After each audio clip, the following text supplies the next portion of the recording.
I never got to tell him what his music meant to me. As far as songwriting goes, I mean, he was a huge influence on all of us. To have a voice like that and play guitar live, there's very few and far between people that can do that. What did Chris Cornell's music mean to you?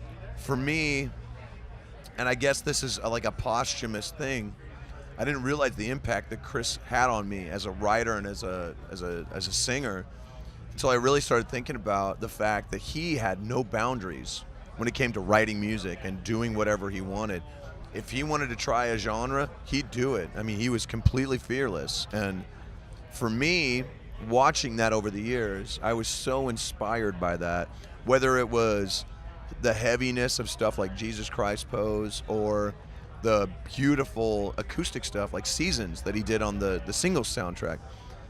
I've been a fan of his songwriting for so long that I almost took it for granted, you know, and my only regret is that I never got to tell him, you know, like I'd met him several times and I never got to tell him what his music meant to me. What was he like as a person? He was super cool, man. He was very quiet. He's, I don't want to say subdued, but he was almost shy, you know, like he came out of his shell on stage and you could see it. And it was like, he was already a tall man, but he would stand up even taller and it was beautiful, man. Like, and his voice could fill arenas with nobody in it, just belt it out, you know? So to watch that transformation and see the juxtaposition, man, was really, really cool. And just, he was a sweetheart. Chris Cornell and what his music meant to you. I know you paid tribute to him on stage. Oh, absolutely. I mean, he was one of the greatest vocalists and an amazing poet.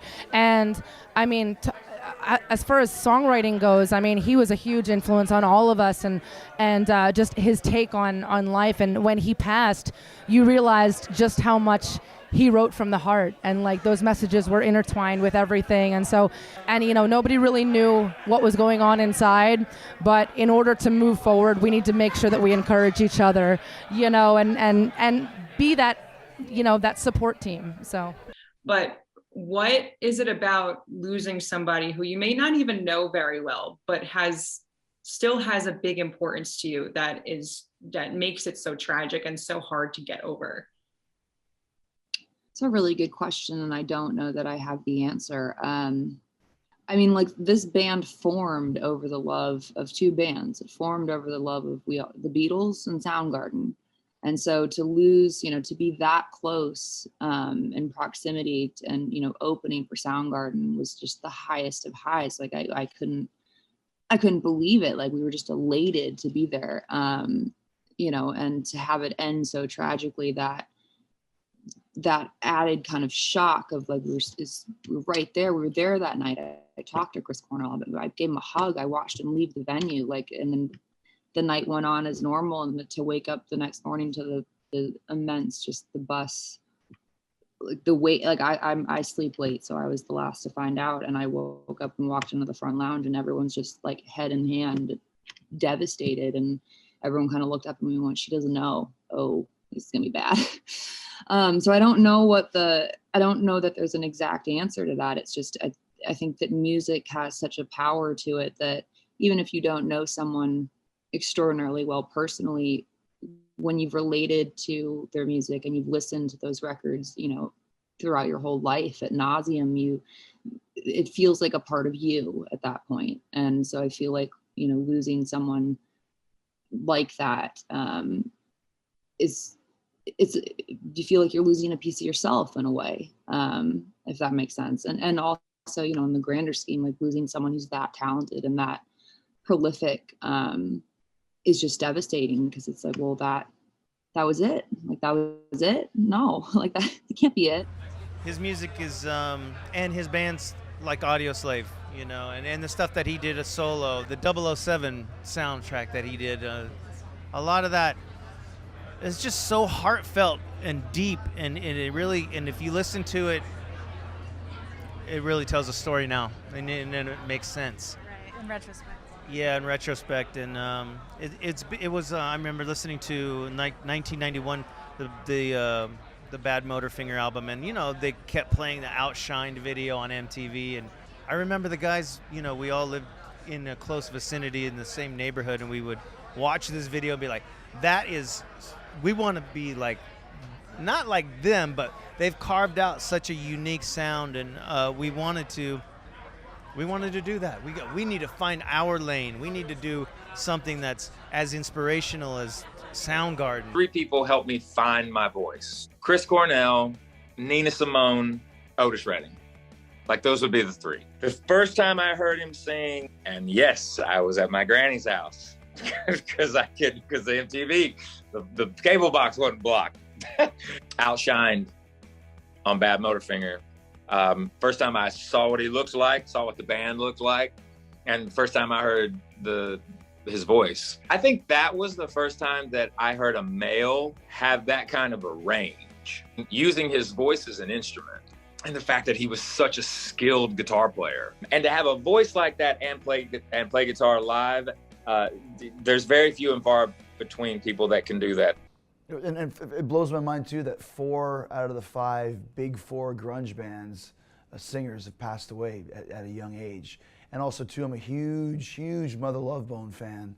And Andrew Wood obviously died 27 years ago. And who was his roommate? Chris Cornell. That's where the whole Temple of the Dog thing came from. So it seems like there was a very dark energy between all of those guys and that whole scene, the Seattle scene. But the thing to me was, I always liked Soundgarden the best out of all of them because of the vocals, because of Chris Cornell's vocals. I mean, he's basically a heavy metal singer. And like I said, what is grunge? Is it a scene? Because Soundgarden is a metal band. They just weren't, you know, a metal band like Skid Row was at the time, or Cinderella, but much more in tune with Sabbath, let's say, or Zeppelin or whatever. But he always had like this crazy voice. Listen to Jesus Christ Pose now. Go listen to it now. I'll wait. And you hear this, just the crazy melody lines and how high it is and how powerful it is. And on a good day, I can sing like Chris Cornell. He's kind of my style of a singer. He's got that range. He's got the balls. It's a little bit gritty and scratchy, like an Axl Rose type of a vibe. But no one ever really sounded like Cornell. And no matter what projects he did, whether he was screaming and belting it out, or whether he was doing a song like a Stone from Audioslave, it was more introspective. His tone and his power, his range, unlike anybody else, and also just a great-looking guy as well. Definitely the total package as a vocalist and as a frontman. Chris Cornell's on everybody's mind here at Rock on the Range. Can you speak a little bit about what his music meant to you? Yeah, I mean, he was really one of the architects for what we do. He was a talent that comes along once every few decades. You know, he was an amazing songwriter, brilliant lyricist, and obviously he had that golden voice.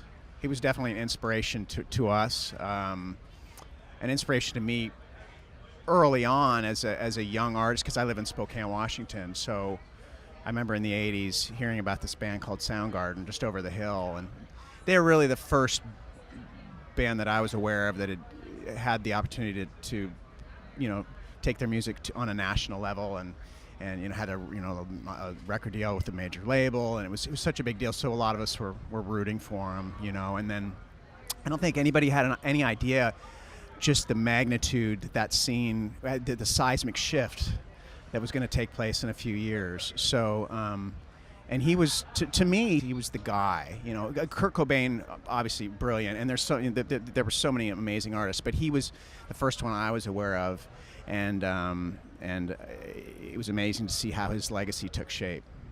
You're known as being a very powerful vocalist, of course. So can you speak about his just raw vocal talent? Yeah, I mean, it was kind of unparalleled in a way.